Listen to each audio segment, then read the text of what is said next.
dereng satawis sarapan kok kabeh digono.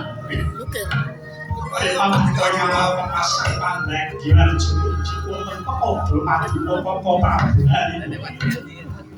Iki Yayi. Kadhat kalipun butuh sekan brahmane Yayi sampe sekang mangkane Boten langkung jas sawaripun kakang Muntara tengarsa kaduka Yayi sami. Kadhat kalipun cinancang Kresna saengga jimat panjenengan. Panjenengan kasang tumenten kasekecak manggen paduka pinarak gantung ora gelem. Ini ya ini. Bicara nasi pakai guru sembun namun sasong jenake kang Prabu. Tuh kok Prabu. Saruning kalepatan ganggu sekumpulan pangsami bendera Prabu. Tanpin nang sapataning pedunane. Dai malah ingkang ing jenggola manekan jan cuma dok sepuluh ingkang sami dening kami panundhut paduka ingkang hari sampun tinamtu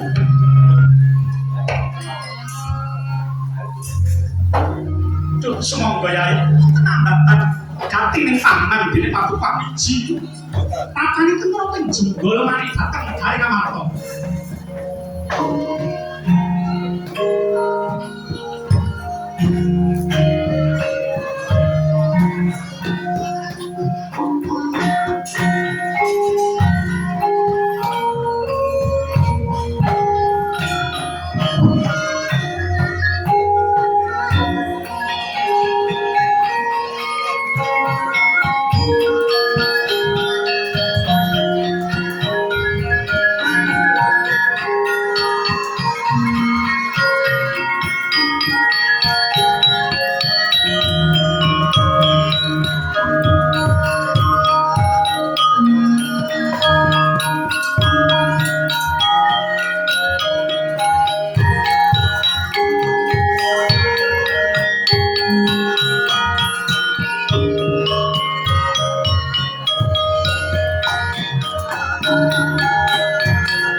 kala bendu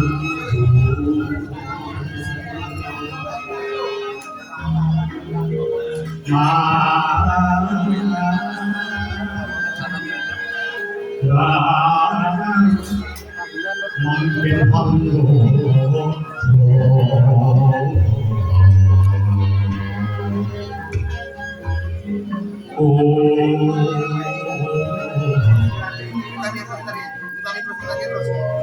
Rupiko kunai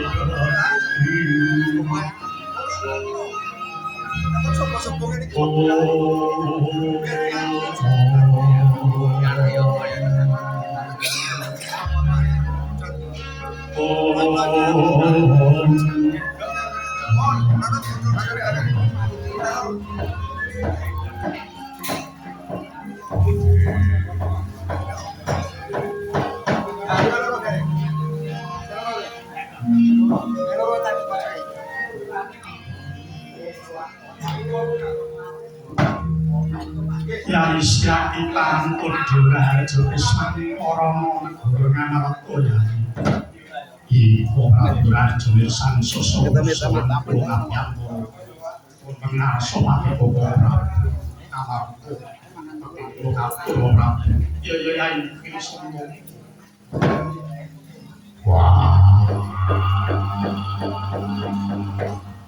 Ciptem kakangku asaku kapur Yai Rukudara Yaya ingsun ora ngerti wong kakang diangge tangan ya wah yo ampun Bapak Prabu iki kula katurun teng ngarsa Bapak Prabu yo Yai kakang aja pangestu pun kakang lumur marang Syadi kawono pundi Mustafa dados sejimat panggih. Pak Prabu bekti kula katut. Inggih kok Pak Prabu bekti kula katut. Ya Yai Makula lan Sandewa ora lewat pangestuning kakang gage tangan menpodo ya. Oh inggih jan pamuji. Oh inggih jaten pamuji kula. Pak Prabu pun sejimat Madya dengan pusing belahan. Pramila paduka.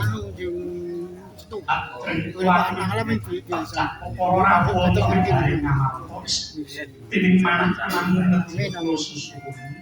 Santi utawi insyaallah pisang dalem oh saya. Kandhane sang hyang sumanikan japaning alasa.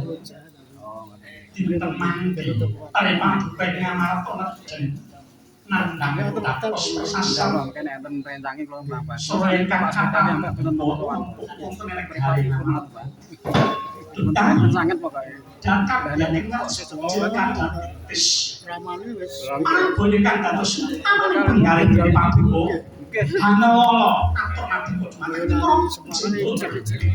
ini rencang kok balik-balik di palenggang terjadi ini pas menang pola ing manci kakap jadi kerjulung guru jadi pas menang pola arif ambak orang politik baik tolan layanan kakap konten prahoro kunjuknya mbak ikan mulung ingkang sarta prahara angin galu ingkang Prabu bingung gulungan ripat para panduang ngawe kali pulisan pisan baik mboten wonten jroning samudra nanging dereng ngantos wonten pondhocan ingkang ngawang saking dumadaan wonten ramipun yang sapraga sang galang yosa kanthi astanipun Repaduka pun para panjenengan menika Yasa Prabu menggah kasunanan ingkang dadosan pramila menapa werdanipun sasampunipun Repaduka ngamarta was-was ing panggalih persasat Aninggal Japang bayu teng tepi balundang pramila kekolan dhuwur gandeng paduka menika brahmanan para Pandhawa tumunten maring tetela menggah menapa menggah tosipun pasukenan kula apa para apsari tinonton ing sang Dewijo Kadya Dewaraji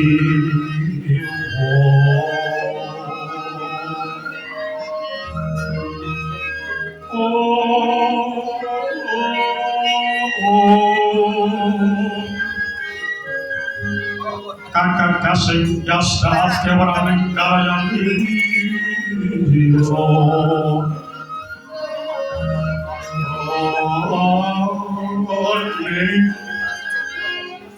kadung awal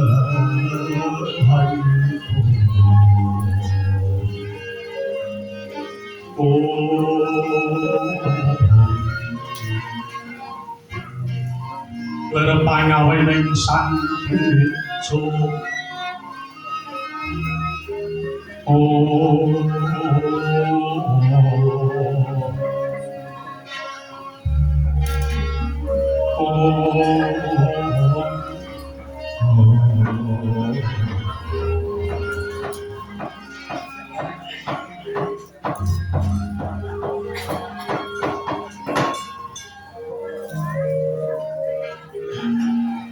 Cakap pasan lapor Yahoo cakap budaya yang sangat kecil.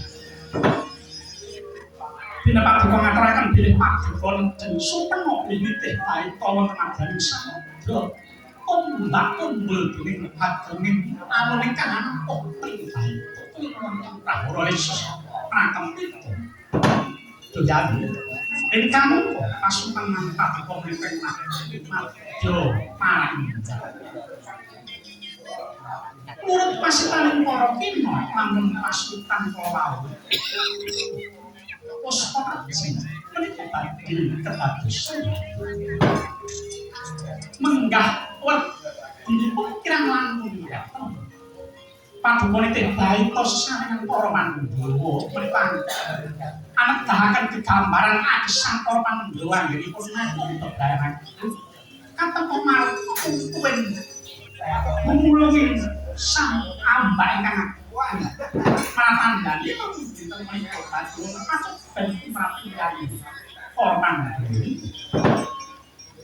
dene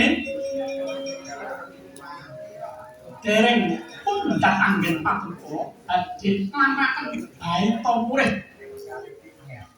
boten kelemahan dening sampun boten rokok paduka sampun kinanti dening eyang sakwarga sang Wiyasa oh kali mbok menawi jumbuh kalian wacan jawab banyak tinapin rokok indoro dinten mangke dewa badhe nurunaken kanugrahan namung agung pacobanipun tiyang pemraping yayi para Pandhawa mila yayi sadaya langkah utawi pakarti kedah ngantos sampun ngantos pacoban kala wau sembada andhatosaken icali kamuyan para Pandhawa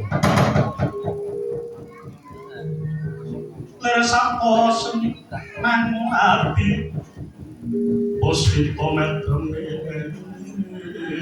kang hendakan wari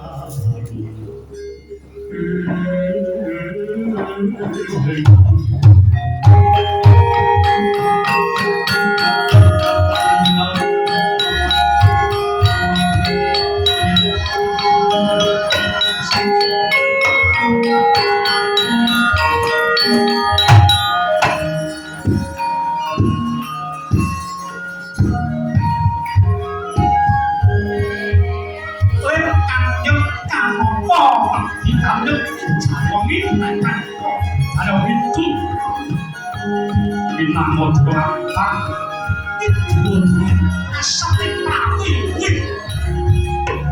masih mandang pangandikan wong agung ora ditangkap entasetan coba eker apa kang kenal iki kok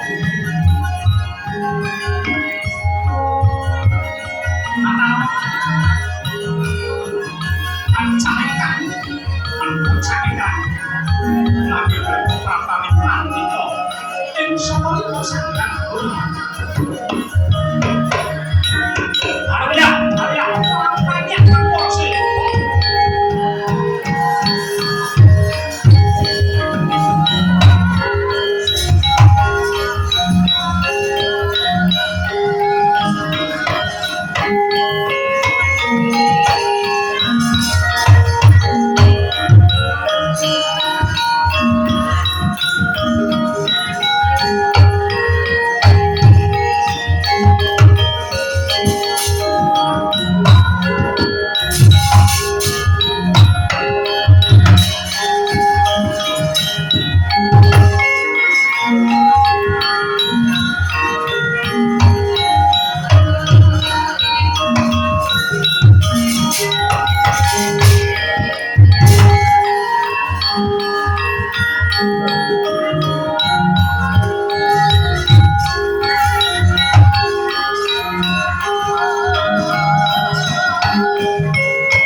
dene kula ingkang kadang para wonten ngarsa kampung. Para pemben Bagi kula kapura wonten ngarsa kadhepara pemben. Oh inggih nggih anak Prabu Puntadewa. Tampi pangabekti paduka namung pangestu ingkang apa lumugi muntur wonten ngarsa paduka anak Prabu Puntadewa. Inggih daten pamuji. Paman Patih Sengkuli Katuran Karaharjan inggih raja swan kula sinten. Pandan Karang Duno Katuran Tambagi inggih Sumresna raja swan. Paman Sengkuli Katuran Raja inggih sinindhalake raja. Duno guruku asaku katur. Oh iya kira anakku muridku sing pangetan tresnane Wendara. Tak tampa pangestunipun apa tampanana ya nggih. Tak dadi jimat. Sengkune padha becik. Raden Werkudara Raja Sangga ini bekti kula katurun ngarsa paduka. Janaka iki. Iya. Oh, iya ya. Apa kira ana pangestunipun Bapak Kampana ya nggih janaka. Ini dating tamun. Amang sing katuraken sampeyan. Ini Raden Raja Sangga. Ya isine ora ke Pambagyareja. Mboten cekap panjenengan mawon. Ya ini wis ordo niae ora cekap. Aja sama. Sing tenang dulu, tenang wae. Lah ya ini ordo niae pelak limo tak kira penting apa jebule. Ya saya bingung. Harus unangin siapa tolong ayo jebule tolong aja sama kurang bisa ngelucu bareng ta ya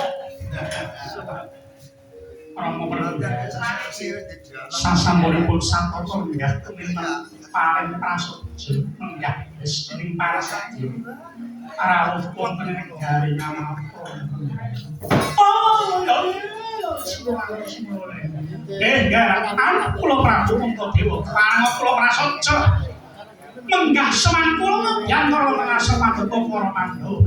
Yektosipun kula badhe ngaturaken swasana kadhatosing negari Ngastina dinten menika.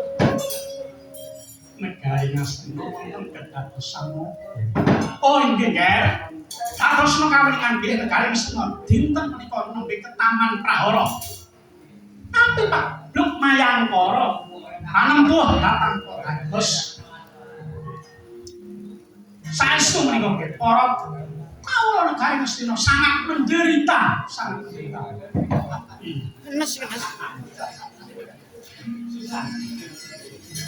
Para kawula menika pepengken nandhang priyadi, enjing priyadi menika sonten sampun prateng langgeng. Sonten nandhang priyadi, enjang menika sampun dados payantan nggih.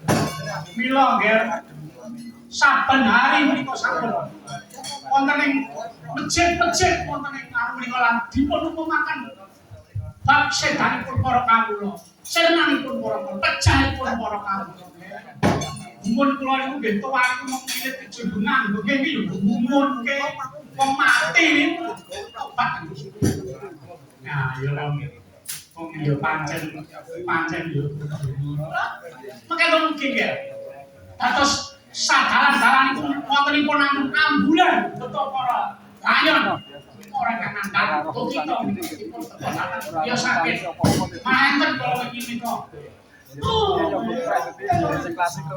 Ojek niku beto macet niku kan. Ala iki salah. Lah pita. Kae yo lah macet kae iki. Oh, masaku nek kaya ora. Oh, nggih. Negari mesti nandhang priyadi. Awit ndang ingkang pageblek kaya kala wangkang mahanane rusak para kawula. Usai negari mesti mila kan apa pindah wonten sanggar pamongan nggih datak ing mancing dalu. Ing bapak nampi sasmitan Jawata. Kula nggih anak dono negara Ngastina iku bakal teman waloya teman sati lamun to Srana dosadane kang jimat Kalimasada menika pun dawuhipun Jawata ingkang inggil nyambak nggih ora ngerti Jawata inggil nyambak iki Dewa Boyolali ngono kok Dewa sing dhuwur dhewe rakon Dewa Boyolali karo Sonto ora kados urut ya kados sampe lha kuwi rawuh niku sampun bareng kecok maring apa pilih negari Ngastina badhe teman jati waloya teman jati menandipun saranane dipun tumbali jimat jamus kaliyan iso mila kaliyan apa tumungten bicara dhateng negari ngamantos sesarengan ingkang paman niku kepatihan menika senajan pancing Masih enak kau selain kepeteng lampah pulau yang pengajak tinggal Prabu mengasok anak Prabu anu mbak kenceng ngejo minta saya boleh payo yang negari Gustina tumunten kula badhe ngampil Jimat Kalimasa apa para haksari dinonton ring sang wijo Katyo dewa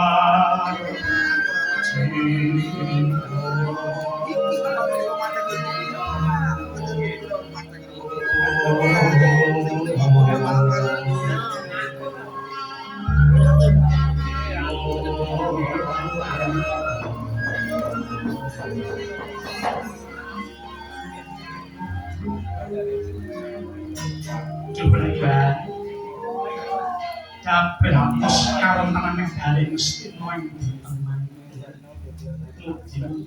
Jawa peninggalan itu mereka negari Gustina pengen. Oh iki matur nuwun matur nuwun. Donga paduka Pindayana. Tumunten palanyanipun negari Gustina. Bapak dipun mujangan Jimat Kalimasa. Ilmu Jimat Kalimasa yang baik orang. Sanadyan ingkang masanipun Kunto Dewa nanging sedaya para Pandhawa pihak anu pramila kula badhe tetarosan kaliyan para adik kula Pandhawa. Nggih nyemanggaken namung kula piatos Pandhawa menika mari nang Jimat Kalimasa maten kali apa nggih. Iya sampai atau iku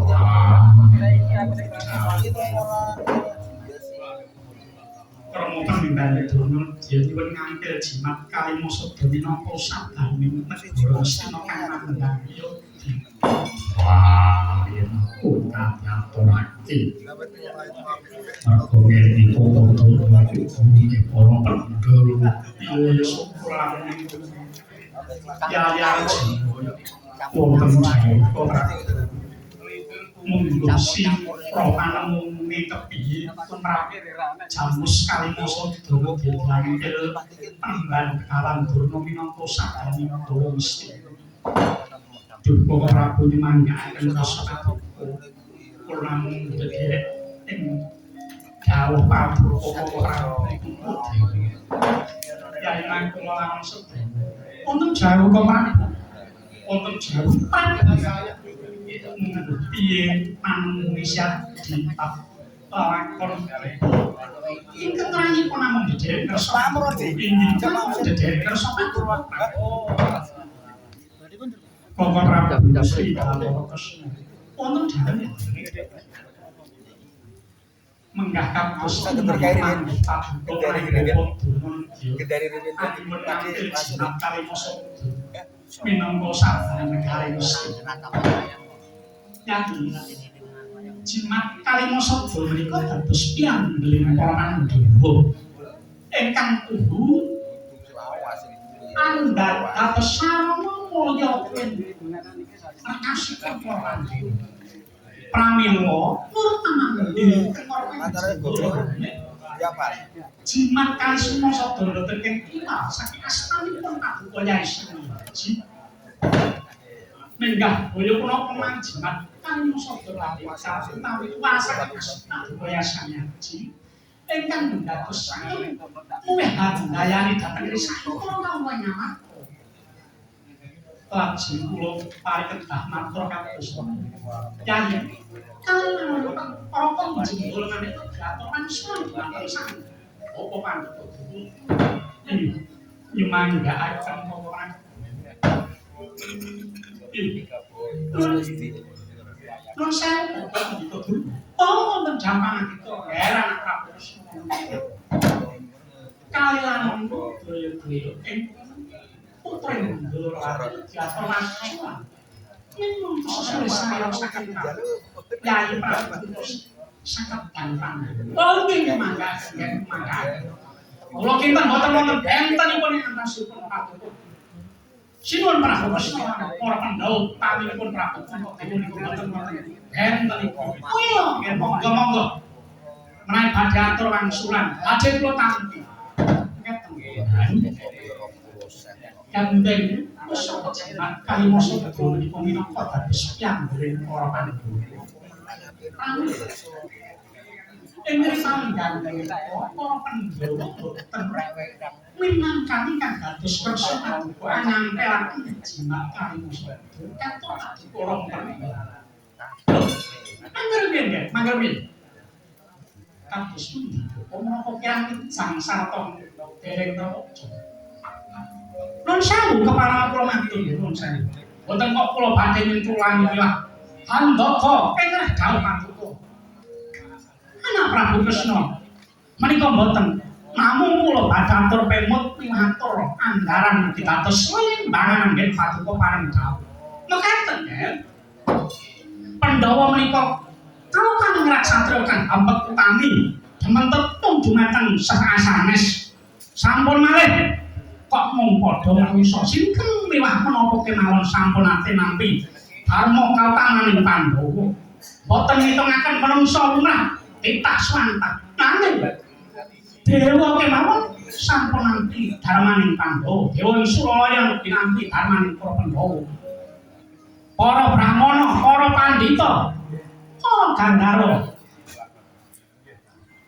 bebasan ingkang kumenawe miwah ingkang lumantar ing jagat menika nate nampi pitulanipun para Pandhawa mila Pandhawa menika kondang satra ingkang nengaken kautaman damen tetulung tur seping pamrih rame gawe dados Pandhawa menika menawi tulung tidak mengharapkan balasan nggih namung dharma ingkang dipunesnan dharmaning kautaman.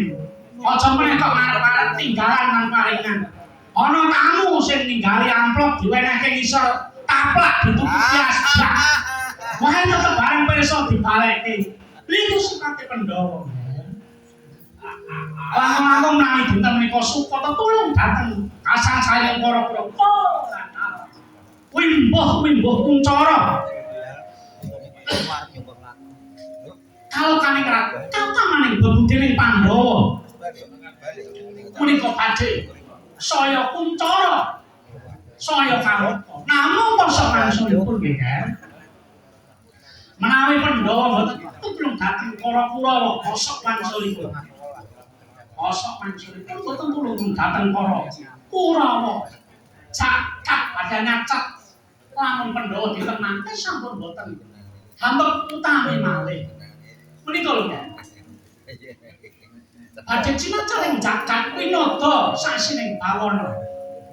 Menawi Pandhawa sampun boten utami, awet boten resik.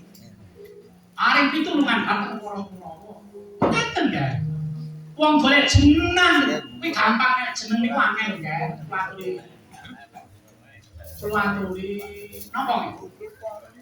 Dipun kalih ingkang lebet. Nek jeneng niku gampang nggih. Sari sing angel malah jeneng Katul. Ora ana sing doyan kok ya sing gawe sapa. Jeneng Katul jamane awake dhewe cilik. Tele dhuwit to doyan. Nek saiki jeneng apa-apa wis akeh. Ya. Mila nggih. Menawi para Pandhawa boten maringaken pusaka Kyai Camus Kalimasa malah badhe kula menika biawaraken dhateng jagat. Badhe kula viralaken nggih. Badhe kula viralaken.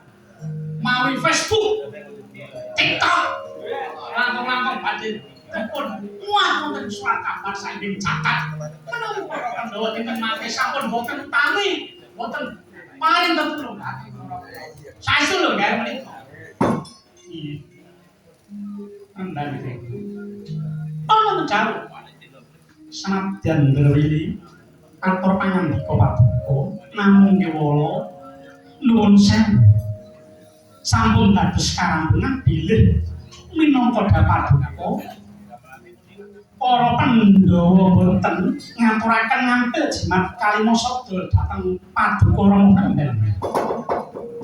Kadya trisang kapilayu rinangkul kinempet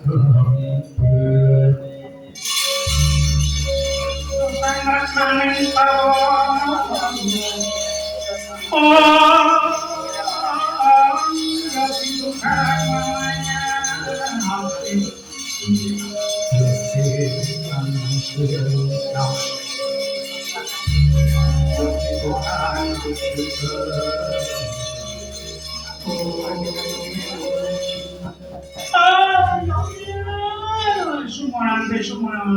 Tamyang dumungan sa diwana-wana dadi as dadi poman-poman wis ora kerja dienggo wayangan. Kumiran aku ya. Ora lalu ini masuk studio sentek lalu. Dasate tanduk gule. Bojo ayu digondo tanggane. Wis. Ora cok jare makaplok. Yen digandang carang saka kutok ngedok iki ning banyu cecek kae lho. Itu orang ngulangake. Orang ngulangake jimat kali musuh kemarang. Pandhita Duna tetelo dudu para Pandhawa ning eling nang ning Ndarawati. Akamu kok. Kenapa Pandhita Duna ora sowan nang Ndarawati nanging siswan nang Ndara nang keparang dene. Prabu Kresna ngriwuk. Eling-eling ratu. Ratu kang cair mecakil, ora bisa ora pindho nggone tansah. Kawe peparangi Pandhita Duna. Eling-eling ratu kematian. Ratu kematian atase. Ratu kok ora tau jejer. Kawane nangga Mara Jaya. Lah iya. Monggo wis digaweke gending apik-apik para jenenge gending krawitan. Kuwi nek Ndarawati garape komplit. Ana paket sanga, ana nyura, ana paket nemblah malah mung trimo kawin. Ya kuwi dipuni cetha ya. Ala gedhane iki dudu Pandhawa ning Ratu Ndarawati ya eling-eling wong jail mecakil. Tangki srai panasten kang ngopen. Ora pisan ora pindho ngene dadi paling pandun. Ya eling-eling Ratu kematian. Ora bisa urip ora ngempe ayo marang liyan. Lah iya. Sing kudune atur wangsulan iku sing duwe omah anak Prabu Puntadewa ora kok Ratu Ndarawati. Kecobain aku sukan Ndarawati sing menang Naraba iku Ratu Ndarawati. Ya eling-eling Ratu brengkeh nreweteh kemak itu minter dasare. Jaman ngriwuk empo melu nyampuri perkara liyan sing dudu hak lan kewajibane. Lah iya kudune sing nyadari aku iki sapa. Dudu Pandhawa kok melu-melu aku ora gawe. Ayo dikuni. Wong nyatane Duna lan Prabu Kresna kuwi ana kene padha-padha derajate. Prabu Kresna iku tamu aku Jaya. Ning gayane Pandhawa kok yo mung meneng wae.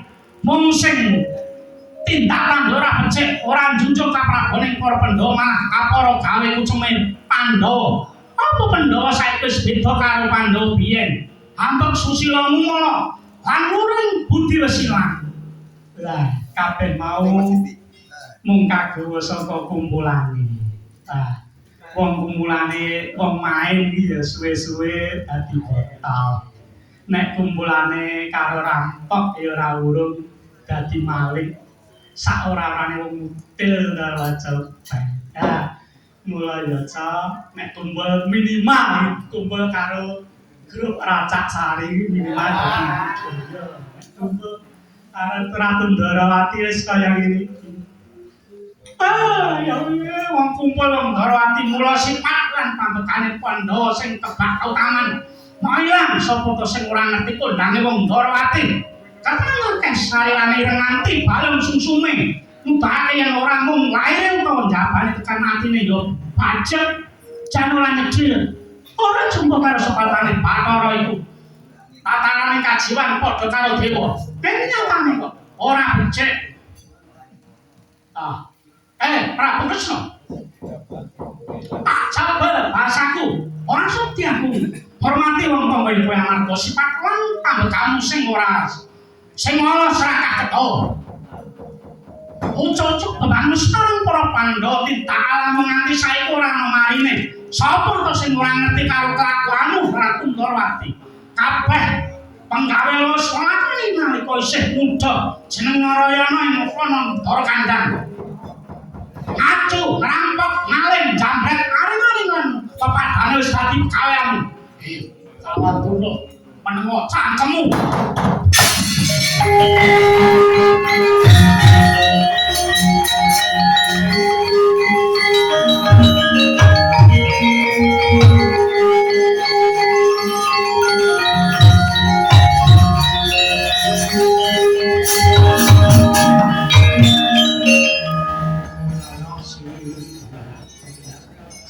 Ojo pangawi-ngawi.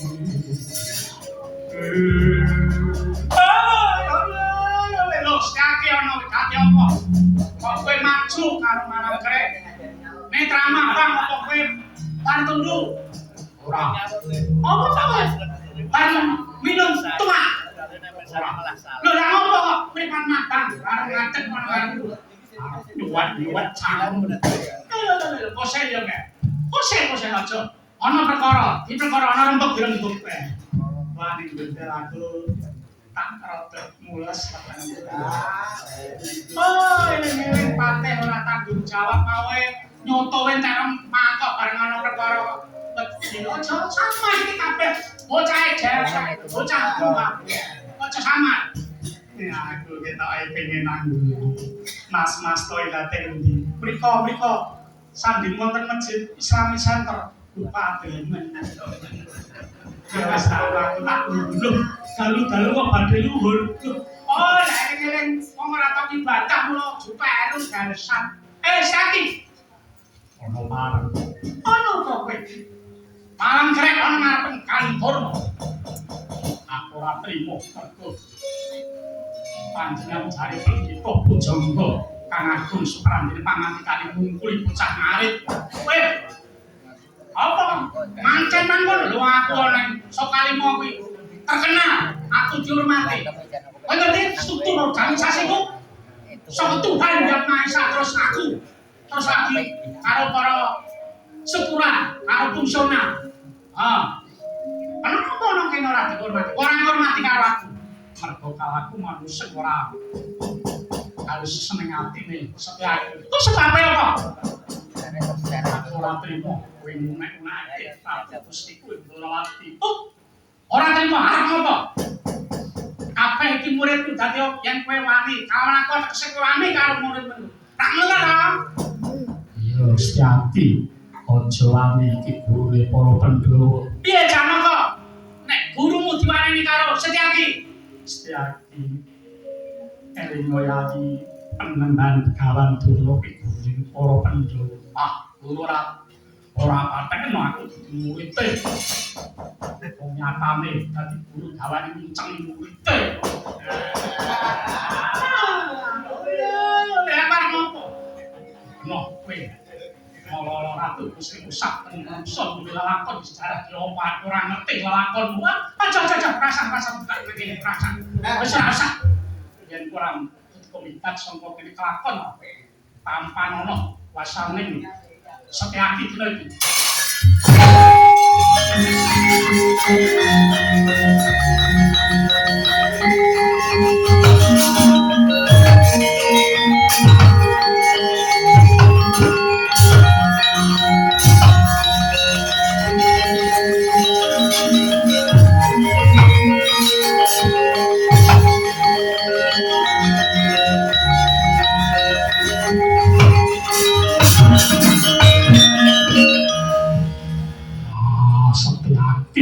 Mawani kawan guru kawan tuh Kyai Kudura orang kono kok Setakarto kapake ya anak sapake jambah gen tumekane pati ora apa-apa asapene ya sapeno ning ana senjata cakra mabur ya aja kaget Prabu sakit Prabu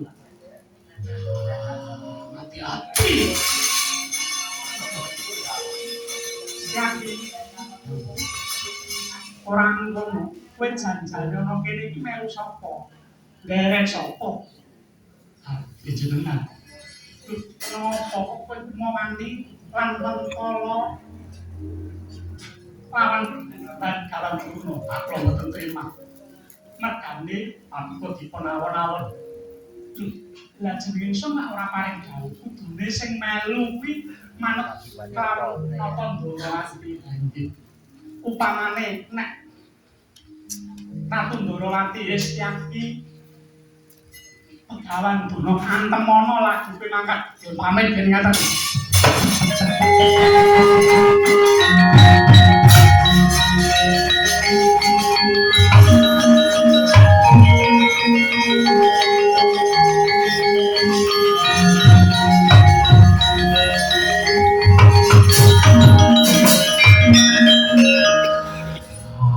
Jebule Setyaki karo jenengku wis orang ngono lah kok siap ngangkat lawan ingkang Raka Ndrawati ki arep apa? Wah, trimo Setyaki malah mlayu arep niwul kawan Dono. Ya nek siap trimo ya mangsa Brama. Pandhawa Rangga Kresna ya ora apa-apa.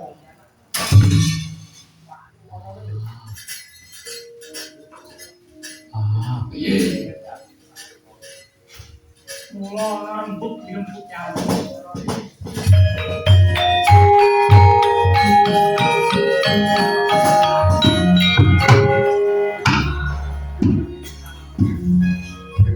Kok ora tingkat terus. Kula tak nangani.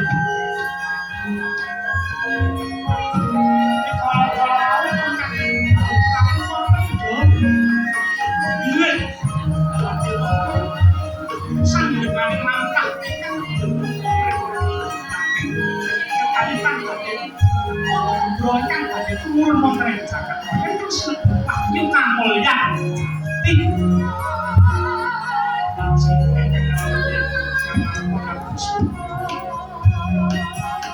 Wacaning Jawa kaya kang sampun timampi karo dinten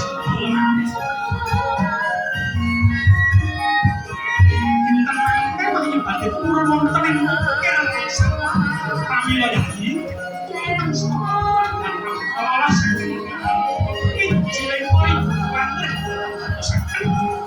Pasang bingung porkat bangsa ngomong kamu ini kan hari ini kapan dorong hati kan marah sesakan kalian yang Arjuna